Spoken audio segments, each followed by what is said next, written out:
निकेता जायते रजो।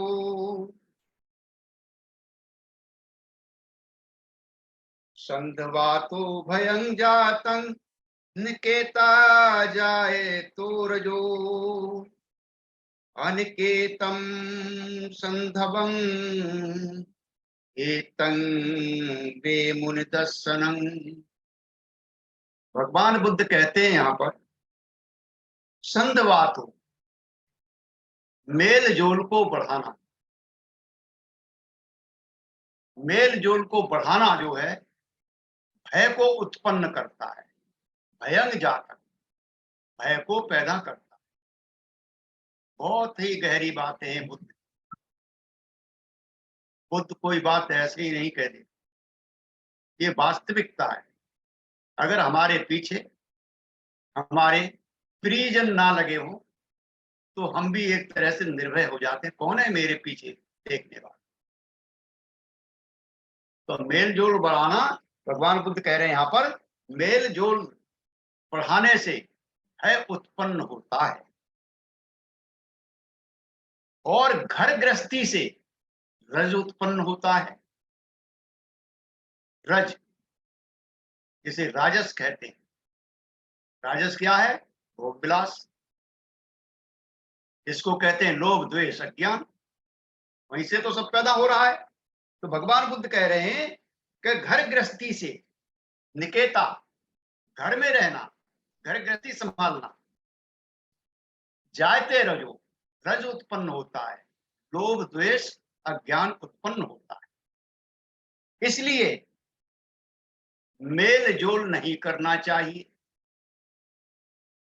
लेकिन आप कहेंगे ये क्या देशना कर रहे हो? तो भाई भगवान बुद्ध कह रहे हैं, मैं कुछ नहीं कह रहा। सोचिए, चिंतन करिए। इसलिए मेलजोल ना करना चाहिए और घर गृहस्थी में ना रहना ही उत्तम है। घर गृहस्थी में ना रहना ही उत्तम है, ऐसा बुद्ध मुनि ने देखा है। ऐसा भगवान बुद्ध ने देखा है, अनुभव किया है और उसको आगे हमारे सामने रखा है। बहुत अच्छी गाथा है ये, अपने जीवन में उतारने लायक है। जो बुद्धत्व की तरफ जाना चाहते हैं उनके लिए तो बहुत ही सटीक गाथा है। तो चलते हैं हम अपने विषय की तरफ। सोनदंड और भगवान तथागत का वार्तालाप चल रहा है। सोनदंड ने ब्राह्मण के जो गुण बताए थे उसमें 5 गुणों को हटा दिया गया, मात्र 2 गुण रह गए थे, शील और ज्ञान। तो पिछली बार मैंने आपको बताया था शील के बारे में, जो भगवान बुद्ध ने सोनदंड को बताए थे कि किस प्रकार से एक श्रावक शील संपन्न होता है, आर्य शील राशि से युक्त होता है, उसमें निर्दोष का सुख उत्पन्न होता है। कैसे कैसे वो मैंने आपको बताया था। थोड़ा और आगे चलते हैं। भगवान बुद्ध आगे बढ़ रहे हैं धीरे धीरे। सोनदंड से कहते हैं, हे ब्राह्मण, ध्यान करो, सुनो, कान करो मेरी तरफ। ये जो चक्षु है हमारा, चक्षु इंद्रिय है, इससे रूप देख करके मेरा श्रावक, बुद्ध का श्रावक, उसके आनंद में लिप्त नहीं होता। बुद्ध श्रावक जो है अपनी आंखों से रूप को देखता है और उस रूप में वो आनंद नहीं लेता, आनंद लेने वाला नहीं होता। क्योंकि आंख जो इंद्रिय है, अगर ये आरक्षित हो जाती है तो इसके द्वारा लोभ और द्वेष आदि पाप धर्म उत्पन्न हो जाते हैं। इसके आरक्षित होने से लोभ और द्वेष जो है उत्पन्न हो जाते हैं। ये पाप धर्म है, ये अकुशल धर्म है, ये जो है उत्पन्न हो जाते हैं। इसलिए मेरा श्रावक इस चक्षु इंद्रिय का समर करता है, इसको संभालता है, इसकी रक्षा करता है। इसी प्रकार से श्रोत के द्वारा शब्द को सुनता है, तो शब्द में आनंद नहीं लेता, वो शब्द से चिपकता नहीं है, क्योंकि शब्द सुनने से, सुनने मात्र से उसके अंदर लोभ द्वेष आदि अकुशल धर्म उत्पन्न हो जाते। इसलिए वो अपने इंद्रिय, स्रोत इंद्रिय की रक्षा करता है। आप सोच सकते हैं कि आपके मन का कोई शब्द सुनने को मिल रहा है तो आप बार बार सुनेंगे, उससे राग उत्पन्न हो जाएगा। जो आपके सुनने के लायक नहीं है, कोई आपकी बुराई कर रहा है, कोई गालियां दे रहा है, ऐसा अकुशल शब्द सुनने मिल रहा है, तो आप उससे द्वेष उत्पन्न हो जाएगा। ये पाप कर्म उत्पन्न हो जाते हैं। इसलिए वो जो है स्रोत इंद्रिय का समर करता है, उसकी रक्षा करता है। घ्राण इंद्रिय की रक्षा करता है, क्योंकि गंध में वो आसक्त नहीं होता है, गंध में वो आनंद नहीं लेता है।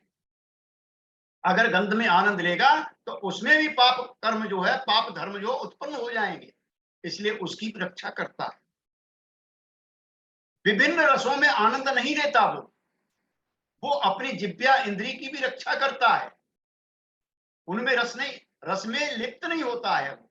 क्यों कि अगर अच्छा लगा तो लोभ आएगा, राग जगेगा, और गलत लगा, सही नहीं लगा, तो फिर जो है द्वेष पैदा होगा।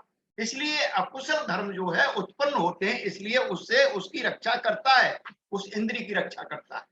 काय इंद्र की रक्षा करता है। स्पर्श से वो जो है आनंद नहीं लेता, उसे ग्रहण नहीं करता, और मन से धर्म भी ग्रहण नहीं करता। बहुत बड़ी बात है, चिंतन करने वाली बात है। यहाँ पर भगवान बुद्ध साफ इंडिकेट कर रहे हैं। यहाँ पर हम कहते नहीं हम तो बुद्धिस्ट हैं, हम तो बुद्ध का धर्म मानने वाले हैं, यहाँ धर्म भी उन्होंने छेड़ दिया, यहाँ बुद्ध भी बचे नहीं हैं। इसलिए हमें बड़े अच्छी तरह से इसका चिंतन करना है। बाबा साहब ने ऐसे नहीं कह दिया था कि सारा का सारा बौद्ध साहित्य जो बुद्ध वचन नहीं है, इसमें से आपको निकालना। तो बुद्ध यहाँ पर बार बार अपने को चैलेंज करते हैं, तो मन से वो धर्म को ग्रहण कर उसमें आसक्त नहीं होता। पंचवरीय परिवराजकों का देखिए, सारनाथ में क्या कहा था उन्होंने, जब वो कहते थे, पूछते थे बुद्ध कि ये आपने बताया, ये बुद्ध ने बताया, ये बुद्ध ने बताया। अरे भाई मुझे छोड़ दीजिए, अपना अनुभव बताइए, यहाँ पर अपना क्या तुम लेके आ रहे हो नया, उसे बताइए। तो उनको भी स्वतंत्र कर दिया, अपने से नहीं बांधा। बुद्ध ने किसी को भी अपने से नहीं बांधा। सभी के शास्त्रा होते हुए, सभी के गुरु होते हुए, लोक गुरु होते हुए किसी को अपने से नहीं बंधने दिया। और हम बुद्ध से बंध रहे, हम जबरदस्ती बुद्ध से बंध रहे। बुद्ध कहते हैं मेरे से मत बंधो, और हम बंध रहे हैं। क्यों? तो यहाँ पर क्या है कि वो मन से धर्म को ग्रहण कर उसमें आसक्त न हो, वह स्वयं के मन की अकुशल धर्मों से रक्षा करता है, अपने मन की जो है अकुशल धर्मों से रक्षा करता है, लोभ द्वेष अज्ञान से रक्षा करता है। इस प्रकार वह जो है इंद्रिय समर करता है। ये क्या है? उसकी इंद्रियों का समर होता है। पहले शील समर था, अब जो इंद्रियों से समर हो जाता है उसका, और अपने में निर्मल सुख का अनुभव करने लगता है। जब उसकी इंद्रियों का समर हो जाता है तो निर्मल, मल रहित जो है वो जो है सुख जो पैदा होता है, उसका वो आनंद लेने लगता है, उसका अनुभव करने लगता है। और क्या करता है फिर आगे?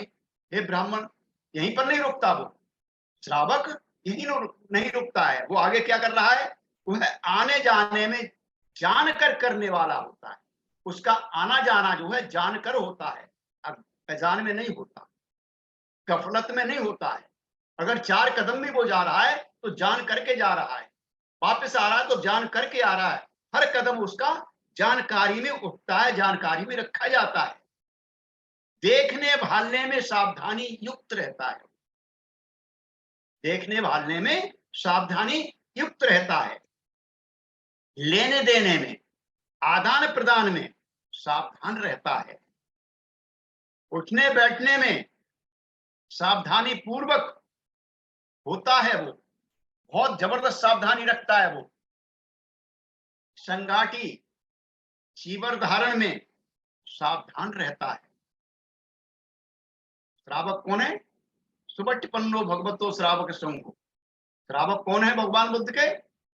जो बुद्ध को अनुयायी खाने पीने में मात्रक होता है, भोजन करने में जागरूक रहता है, मुझे कितना लेना है कितना नहीं लेना है, क्या लेना है क्या नहीं लेना है, क्या खाना है क्या नहीं खाना है, हर चीज में वो जागरूक रहता है। पखाना पेशाब त्याग में जागरूक रहता है। चलते बैठते उठते सोते जागते बोलते चुप रहते हुए जागरूक रहता है, सावधान रहता है। वो स्मृति संप्रजन्य युक्त रहता है।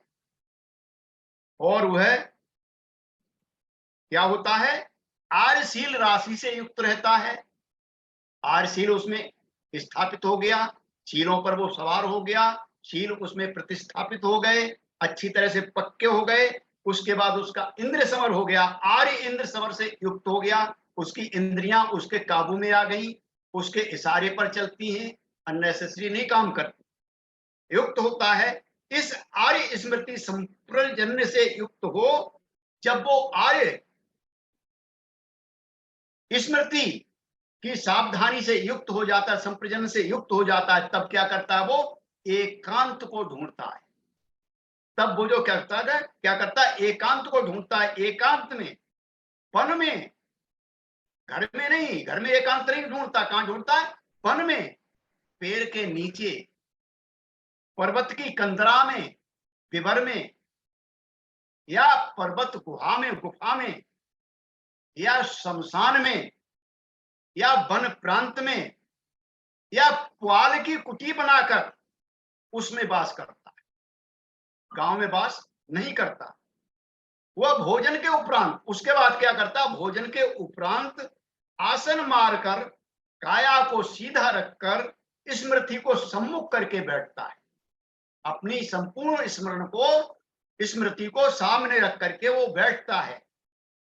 वह लोभ को छोड़ देता है, लोक में अलोभी चित्त हो बेरता है। उसे किसी बात का कोई राग नहीं है, किसी से कोई लगाव नहीं है, वो अलोभी है, उसका चित्त बिल्कुल लोभ रहित हो गया है। उस प्रकार वो बेरता है, द्वेष को त्याग देता है, द्रोह छोड़ देता है।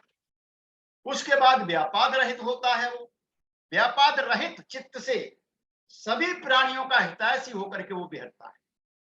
प्राणी मात्र के लिए वो हितैषी हो जाता है, प्राणी मात्र की सुरक्षा के लिए वो अपना पूरा जीवन समर्पित करता हुआ चला जाता है। आप भी तो करते हैं मेत्ता भावना में, सभी प्राणियों के लिए, पृथ्वी पर जितने भी प्राणी हैं सभी के लिए आप जो है कामना करते हैं सभी सुखी रहे हैं। तो वो इस प्रकार का सभी प्राणियों का हितैषी होकर के बिहरता है। और इसमें वो जो है आलस्य को छोड़ देता है, आलस्य को छोड़ देता है। आलोक संज्ञा वाला हो, स्मृति संप्रजन्य से युक्त होकर के बिहरता है। आलस छूट गया उसका। मन की चंचलता विचलितता को त्याग कर मन को परिशुद्ध करता है। हमारा मन, बहुत कहते हैं हमारे साधक बैठे हुए ध्यान में हमारा मन नहीं लगता है, भटकता रहता है। ये भटकाव है, चंचलता विचलितता, ये हमको परेशान करती रहती है। लेकिन जो श्रावक वहां तक पहुंचा है, जिसने इंद्रिय समर कर लिया, जिसने अपनी जो है क्या नाम है शील समर कर लिया, और जिसने स्मृति संप्रजन्य कर लिया, वो जो है यहाँ तक पहुंचता है। तो चंचलता विचलता को त्याग कर मन को परिशुद्ध करता है। संदेह असमंजस विचिक्षा को त्याग कर कुशल धर्मों में विवाद रहित हो बिहरता है। जो कुशल धर्म है उनमें विवाद रहित रहता है, विचिक्षा से चित्त को परिशुद्ध करता है। इस प्रकार वह काम छंद से मुक्त होता है, काम छंद से मुक्त होता है, व्यापाद से मुक्त होता है, आलस्य से मुक्त होता है, चिंता विचलितता से मुक्त होता है, असमंजस या संदेह से मुक्त होता है। 5 निवरणों को चित्त से निकाल देता है। जो 5 निवरण हैं, ये जो 5 ढक्कन हैं, 5 अवरोध हैं, इनको निकाल देता है। ये रुकावटें बहुत भारी हमको ध्यान में ये आती हैं, इनको अपने चित्त से निकाल देता है और चित्त को क्या कर लेता है? परिशुद्ध कर लेता है। किससे करता है? 6 मूल क्लेशों से चित्त को मुक्त करता है। 6 मूल क्लेश, राग, प्रतीक, मान, अविद्या, विचिक्षा और दृष्टि, ये 6 मूल क्लेशों से वो जो है अपने चित्त को मुक्त करता है। उपक्लेशों से अपने चित्त को मुक्त करता है। 6 के कुछ बाल बच्चे हैं जो 24 बताए गए हैं, उनसे भी अपने मन को मुक्त करता है। उनको जानकर, उनको कमजोर करने के लिए, उनको दुर्बल करने के लिए कामों से अलग होता है, हैं? कामों से दूर होता है, पृथक होता है और अकुशल धर्मों से पृथक होता है। और क्या करता है वो? सवितर्क, सविचार, सवितर्क, सविचार, विवेक से उत्पन्न प्रीति सुख वाले प्रथम ध्यान को प्राप्त हो विहरता है। यहां जो है, जब इतना सारा काम हो गया कि उसने अपने निवरणों को शांत कर लिया, आर्यशील में स्थापित हो गया, आर्य इंद्रिय उसके समर गए, उसके बाद जो स्मृति संप्रजन्य में स्थित हो गया, उसके बाद उसके निवरण शांत हो गए, तब क्या होता है? इन सभी को शांत करके, 6 मूल क्लेशों को दूर करके, 24 उपक्लेशों से मुक्त होकर के तब क्या करता है? वो जो है वितर्क और विचार सहित विवेक द्वारा प्रीति सुख वाले प्रथम ध्यान में उसका ध्यान लगता है, वहां एकाग्र होता है, विहरता है, प्रथम रूप ध्यान को प्राप्त हो विहरता है। यहां श्रावक के शरीर और चित्त एक हो जाते हैं। महत्ता भाव उसमें आनापान सती की 4थी पारी में हम पहुंचते हैं, वहां पर क्या कहते हैं कि उनको जो है अपनी यहाँ पर लगाइए, कहां पर स्पर्श कर रहा है, इसलिए कहते हैं कि हमारा चित्त वहां पर लगे और शरीर पर हमारा चित्त लग जाए, एक रूप हो जाए, चित्त और शरीर जो है एक रूप हो जाए। तो यहाँ पर जो है चित्त और शरीर एक हो जाते हैं। चित्त शरीर के परिशुद्ध परिपूर्ण रूप से संपर्क में रहता है। हमारा मन जो है हमारे शरीर के पूरी रूप से संपर्क में रहता है। जिस प्रकार साबुन का चूरा पानी में मिलकर एक हो जाते हैं, शरीर और चित्त हमारा एक हो जाता है, एक रूप हो जाता है। ब्राह्मण, सौणदंड, यह भी तथागत का पद कहा जाता है। यह भी पद तथागत द्वारा सेवित है। तथागत ने इसको जो है सेया है, अनुभव किया है, यह भी साधा गया है तथागत के द्वारा और तथागत द्वारा रंजित है। हे ब्राह्मण, यह पद भी तथागत का पद कहा जाता है, किंतु आर्य श्रावक इतने से ही संतुष्ट नहीं होता। भगवान बुद्ध फिर आगे बढ़ रहे हैं धीरे धीरे कि इतने से ही आर्य श्रावक संतुष्ट नहीं होता, इतने से ही विश्वास नहीं कर लेता। क्या विश्वास नहीं कर लेता? कि भगवान सम्यक संबुद्ध हैं, विद्याचरण संपन्न हैं, सुगत हैं, लोकविदु हैं, अनुत्तर हैं। इन गुणों को ऐसे विश्वास नहीं कर लेता, यही नहीं रुक जाता, प्रथम ध्यान में नहीं रुकता है, और ना ही उनके धम्म को ही पर रुकता है कि स्वाद खाते है बस हो गया, मैं तो धम्म मिल गया मेरे को, तो यहां नहीं रुकता वो। और ना ही वो संघ के लिए रुकता है, वो यहां भी विश्वास नहीं करता। तब ब्राह्मण वो क्या करता है? श्रावक यहां नहीं रुकता, तब वो श्रावक का शरीर और चित्त एक रूपता को प्राप्त होके वितर्क विचार उसके शांत हो जाते। दूसरा स्टेज आता है, उसका वितर्क और विचार शांत होता है। वितर्क विचार उपशांत होने पर आंतरिक प्रसन्नता उत्पन्न होती है उसके अंदर जो है, मन के अंदर उसकी प्रसन्नता आती है, शरीर प्रफुल्लित होता है, उसका उत्पन्न होती है, चित्त एकाग्रता को प्राप्त होता है। इस प्रकार वितर्क विचार रहित समाधि से उत्पन्न प्रीति सुख वाले द्वितीय ध्यान को प्राप्त हो व्यर्थता है। क्या आ गया यहाँ पर? प्रीति सुख वाले द्वितीय ध्यान में को प्राप्त हो व्यर्थता है, वहां उसे दूसरे ध्यान में पहुंच जाता है। श्रावक प्रीति का आनंद लेता है। यहाँ पर जिस प्रकार झील की तलहटी से स्वच्छ पानी, ताजा पानी, जल का झरना फूटता है। झील के अंदर बाहर से पानी नहीं आता, या तो बरसात से आता है, बरसात नहीं हो रही तो नीचे तलहटी से फूट फूट के आता है उसमें से पानी, और उसको अगर आप देखेंगे तो बहुत अच्छा लगता है। झरने फूटते, तो वो वहां से झरने फूट फूट के पानी निकलता है। वैसे ही श्रावक के चित्त में क्या होता है? प्रीति के झरने फूटने लगते हैं। प्रीति के झरने फूटने लगते हैं, झरने लगते हैं। और उस प्रीति के झरनों में क्या होता है? यहाँ पर श्रावक को कुछ प्राप्त होता है। क्या प्राप्त होता है? उसका शरीर हल्का हो जाता है, उसका शरीर भारी हो जाता है। हवा में ऐसा लगता है जैसे तैर रहा है, फूलों की खुशबू आने लगती है, कोई मन भावन दृश्य हमारे मानसिक पटल पर उभरता है, मानसिक चक्षुओं के सामने आ जाता है, और भी बहुत सारी बातें हमारे सामने आ जाती।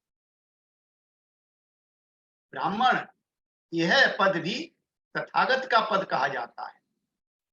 यह पद भी तथागत से सेवित है, यह पद भी तथागत से रंजित है।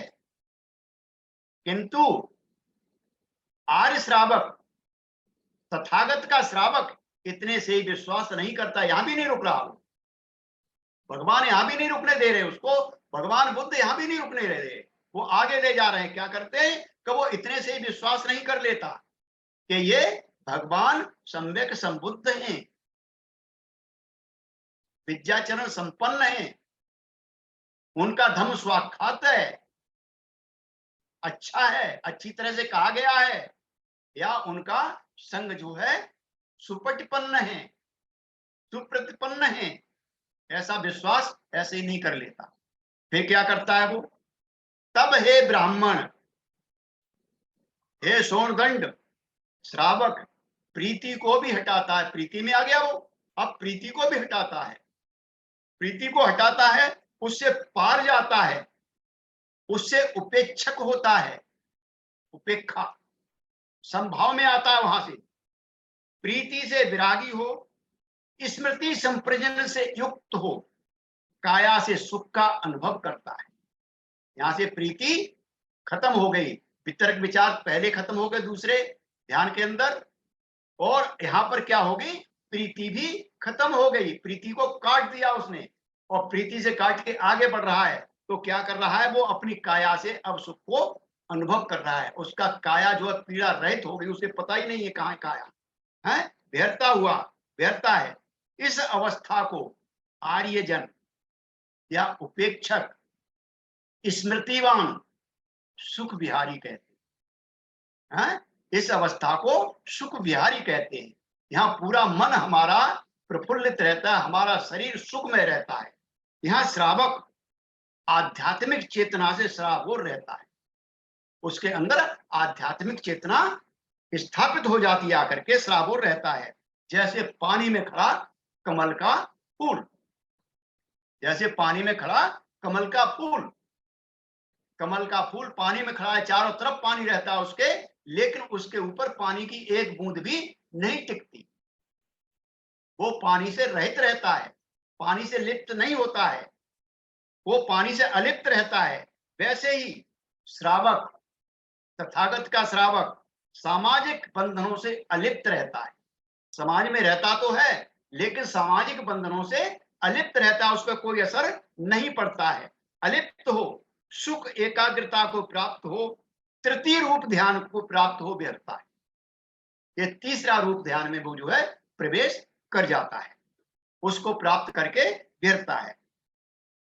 ब्राह्मण, यह पद भी भगवान का पद है, भगवान तथागत का पद है, भगवान तथागत से सेवित है, ये भगवान तथागत से रंजित है। किंतु आर्य श्रावक इतने से ही विश्वास नहीं कर लेता। क्या ये जो है भगवान सम्यक संबुद्ध हैं, भगवान का धम्म स्वाक्षात है, या उनका संग जो है सुप्रतिपन्न है, ऐसा वो विश्वास नहीं कर लेता।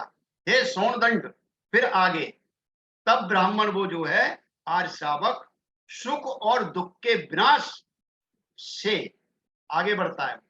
अभी सुख बिहारी था, अब उसने सुख को भी त्याग दिया, छोड़ दिया। सुख में वो आनंद नहीं ले रहा, सुख को छोड़ दिया, दुख को पहले छोड़ चुका है। सुख दुख के विनाश से, राग द्वेष के पहले यस्त हो जाने से, राग द्वेष उसका पहले यस्त हो गया, चूंकि उसने अपना इंद्रिय समर कर लिया है, इंद्रियों के विषय में लिप्त नहीं हो रहा, अलिप्त है, इंद्रिय सुख में नहीं जा रहा, तो राग द्वेष वहीं पर शांत हो गया उसका। राग द्वेष पहले से अस्त होने से दुख रहित, सुख रहित हो, उपेक्षक हो, स्मृति की प्रशुद्धता युक्त चतुर्थ रूप ध्यान हो को प्राप्त हो व्यर्था है। यहाँ पर क्या हो गया, यह स्मृति की जो है उसकी परिशुद्धता हो गई, स्मृति एकदम परिशुद्ध हो गई और उससे युक्त होकर के चतुर्थ ध्यान, रूप ध्यान के अंदर प्राप्त होता है, वो उसको प्राप्त करके विहरता है। श्रावक की चित्त विशुद्धि हो जाती है। यहाँ पर श्रावक की चित्त विशुद्धि हो जाती है। जिस प्रकार धूप से परेशान व्यक्ति परेशान है, विचलित है, उसे क्या चाहिए, शीतल जल धारा में नहाकर, शीतल जल की धारा है उसमें नहाकर सफेद स्वच्छ परिधान धारण करता है। वैसे ही आर्य श्रावक का संपूर्ण अस्तित्व परिवर्तित हो जाता है। चौथे रूप ध्यान में आते आते जो पहले वाला व्यक्ति था वो पूरा का पूरा उसका अस्तित्व बदल जाता है, उसको पूरी तरह से परिवर्तित हो जाता है। यह व्यक्ति तो वही लगता है, मगर उसका आचार विचार व्यवहार बदल चुका होता है, संपूर्ण परिवर्तन हो जाता है, वह नया व्यक्ति पैदा हो जाता है। यह जो है भगवान बुद्ध का नया व्यक्ति है, जिसको कहते हैं श्रोतापन्न। अब ये वापस जाने वाला नहीं है। हे ब्राह्मण, यह पद भी भगवान तथागत का पद है, यह पद भी भगवान तथागत द्वारा सेवित है, यह भगवान तथागत द्वारा रंजित है। किंतु आर्य श्रावक इतने से ही विश्वास नहीं करता, इतने से ही विश्वास नहीं करता, वह आगे बढ़ता है, इससे भी आगे जाता है। इतने से ही विश्वास नहीं कर लेता कि भगवान सम्यक संबुद्ध हैं, विद्याचरण संपन्न है, उनका धम्म अच्छी तरह से कहा गया है, उनके द्वारा बताया गया है, स्थापित है, उनका संग जो है अच्छे रास्ते पर चलने वाला है, ऐसे ही वो विश्वास नहीं कर ले। तो मेरा शायद टाइम हो गया है, मैं आज यहीं पर रुकूंगा। आपने बड़े मनोयोग से मेरी बातों को सुना है, हो सकता है कहीं पर गलती हो गई होगी, क्षमा करेंगे। उम्मीद करता हूं जो चीजें रह गई हैं अगले उसमें आपको बताऊंगा।